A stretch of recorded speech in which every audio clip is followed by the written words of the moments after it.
नमस्कार दोस्तों। जिस दिन हम जानेंगे और चारों ओर देखेंगे तो ये बात समझ में आ जाएगी कि इस विशाल ब्रह्मांड में हम कुछ नहीं हैं। इसीलिए घमंड ना करें। घमंड एक ऐसी बुराई है जिसकी वजह से किसी का भी जीवन बर्बाद हो सकता है। पुराने समय में रावण, कंस, दुर्योधन जैसे महारथियों का पूरा कुल अहंकार की वजह से नष्ट हो गया। इस बुराई को जितनी जल्दी हो सके छोड़ देना चाहिए। आज हम आपके साथ चर्चा करेंगे एक प्रसंग की। एक जाने माने यूनानी प्रसिद्ध दार्शनिक हुए सुकरात। उनसे जोड़ा एक प्रसंग हम आपके समक्ष प्रस्तुत करने जा रहे हैं।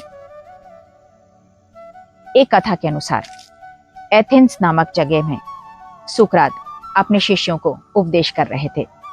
तभी वहां एक धनी व्यक्ति उनसे मिलने के लिए पहुंचा, लेकिन सुकरात ने उस व्यक्ति की ओर ध्यान नहीं दिया और अपने काम में लगे रहे। धनी व्यक्ति को समझ में आया कि सुकरात ने उसे नजरअंदाज कर दिया है। इससे वह क्रोधित हो गया और सुकरात के सामने पहुंचा और बोला कि क्या आप जानते हैं कि मैं कौन हूं? सुकरात ने उससे कहा, क्या आप यहाँ बैठें और मुझे बताइए कि आप कौन हैं? इसके बाद उन्होंने उस व्यक्ति को दुनिया का नक्शा दिया और कहा कि आप बताइए, इसमें एथेंस जगह कहाँ है? धनी व्यक्ति ने कहा कि दुनिया के नक्शे में एथेंस जगह तो एक छोटे से बिंदु के तरह दिख रही है। उसने एथेंस पर उंगली रखी और ये कहा कि यह है एथेंस। सुकरात ने उससे फिर पूछा, अब इसमें ये बताइए कि तुम्हारा घर कहाँ है? दुनिया के नक्शे में एथेंस तो खुद ही एक बिंदु है, इसमें मेरा घर कैसे दिख सकता है? यह धनी व्यक्ति ने कहा। सुकरात ने फिर पूछा, जब इस नक्शे में तुम्हारा घर ही नहीं दिख रहा तो तुम अपने बड़े घर में कहाँ हो? यह तो नक्शा एक पृथ्वी का है, ऐसी अनंत पृथ्वी है, ऐसे अनंत सूर्य है, इन सब में तुम कहाँ हो? सुकरात की बातें सुनकर धनी व्यक्ति वहां से चुपचाप जाने लगा। तब सुकरात ने उसे रोका और नक्शा देते हुए कहा कि इसे हमेशा अपने साथ रखना।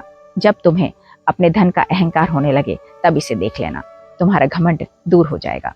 सुकरात ने कहा कि अब तुम्हें समझ में आ गया होगा कि इस ब्रह्मांड में हम कुछ नहीं हैं। हमारा झूठा अहंकार ही हमारे दुखों का मूल कारण है।